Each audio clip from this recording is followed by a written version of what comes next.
दुर्गा नदी के किनारे बसा एक गांव फूलपुर। गांव में कुछ 100-150 लोग रहते थे। अंजलि, जो कि पास ही के जिले में रहती थी और 12वीं पास कर चुकी थी, उसके पिताजी ने बेटी को जल्दी विदा करने के लिए उसकी शादी फूलपुर गांव के मुकेश से करवा दी थी। मुकेश कभी स्कूल नहीं गया था और इस कारण वो पढ़ा लिखा नहीं था और बाकी गांव वालों की हालत भी मुकेश जैसी ही थी। मुकेश के घर में उसके माता पिता भी रहते थे। सासू माँ, मैं बाहर मंदिर तक जा रही हूँ, आधे घंटे में आ जाऊंगी। अरे अभी कहीं जाने की जरूरत नहीं है, चुपचाप जाके रसोई में रात के खाने की तैयारी करो। और ये घूंघट क्यों हटा लिया है तुमने? क्या पता नहीं कि इस गांव में औरतें बिना घूंघट के नहीं रहती? रात में अंजलि छत पर जाकर अपनी मम्मी से बात कर रही होती है। तभी गांव की 3-4 औरतें उसे देख लेती है और दरवाजे पर आकर उसकी सास से शिकायत करने लगती है। और क्या हुआ? अरे छत पे तो देखो, आपकी बहू मटक मटक के किसी से फोन पर बात कर रही है। दिन भर फोन पे लगी रहती है। अरे कल तो मंदिर के पास वो क्या कहते हैं, सेल्फी ले रही थी। शहर की बहू रखना अच्छा शान की बात है, पर देखना इसके लक्षण से ये तो तुम्हारे परिवार को बदनाम ना कर दे। ये पहली बार नहीं था जब सास से गांव के लोगों ने अंजलि की बुराई या शिकायत नहीं की हो। अब तो ये रोज की बात थी। अंजलि ये सब सुन लेती है। जब वो नीचे जाती है तो मुकेश भी वहां आ जाता है। सास कहती है, बेटा, लोग घर आकर शिकायत करने लगे हैं बहू के कामों की। देख लो, पति हो, संयम से रखो इसे। माँ जी, मैं तो अपनी माँ से बात कर रही थी, क्योंकि यहाँ कोई बात करने लायक ही नहीं है और अब मैं माँ के पास ही रहूंगी। वहाँ क्या रहना, वहाँ बाहर के लोग तो ठीक है, पर घर के लोग भी इज्जत ना दे सके। अरे नहीं नहीं अंजलि, ऐसा नहीं है, धीरे धीरे सब ठीक हो जाएगा, तुम फिक्र ना करो। अरे बस कुछ बोलना ही नहीं है, सर पे चढ़ा रखा है बहू को। सास मुकेश की नरम बात सुन के वहां से मुंह चढ़ाकर चली जाती है। मैं तो कहती हूँ हम दोनों शहर चले जाते हैं।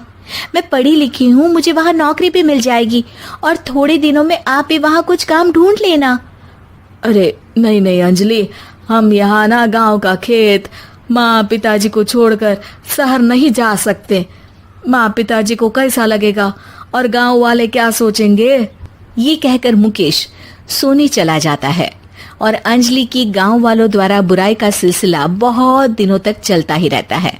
लेकिन अंजलि गुस्सा ना दिखाते हुए समझदारी से काम लेती है। बारिश का मौसम चालू हो जाता है। जोरदार बारिश से पूरे गांव में हाहाकार मच जाता है। दुर्गा नदी में बाढ़ आ जाती है और बाढ़ का पानी पूरे गांव की फसल तबाह कर देता है। फसल की ये हालत देखकर गांव वाले निराश हो जाते हैं और बात तो यहाँ तक पहुँच जाती है कि कुछ लोग तो अंजलि को इस सब का दोषी ठहरा देते हैं। अरे पूरी फसल तबाह हो गई, पता नहीं किसकी नजर लग गई है। अरे जब से चौधरी परिवार में ये शहर की बहू आई है ना, तब से ही गांव की शांति चली गई है। इसके कर्म कांड से माँ दुर्गा नदी भी खुश नहीं है।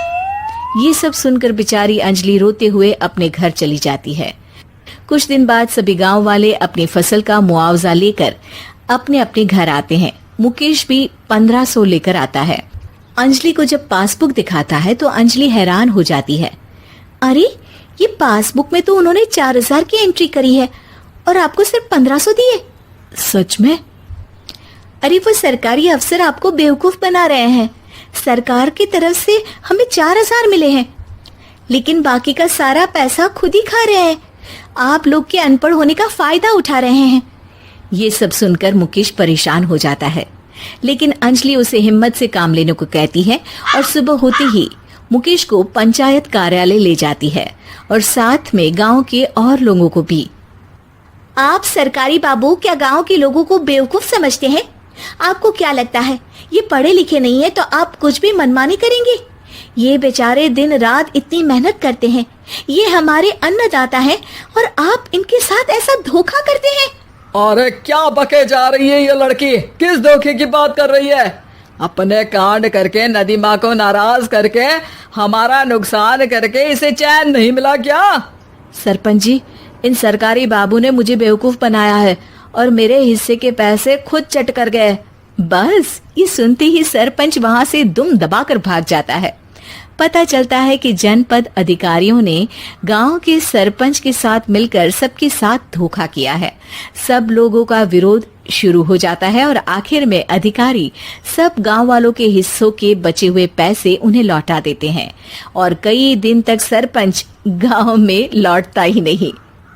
अंजलि, तुम नहीं होती तो हम गांव वालों को तो पता ही नहीं चलता कि ये हमें हर बार बेवकूफ बनाते हैं। हाँ हाँ अंजलि बेटी, हमें माफ कर दो। हम सब तुम्हें बुरा भला कहते रहे, लेकिन तुमने ही आज हमें बेवकूफ बनाने से बचाया है। हमें तुम पर गर्व है बेटी।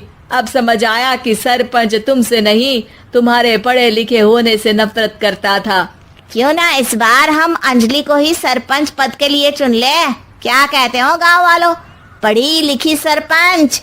बस पूरा गांव अंजलि के लिए ताली बजाता है और अंजलि की सास उसे खुशी से गले लगा लेती है।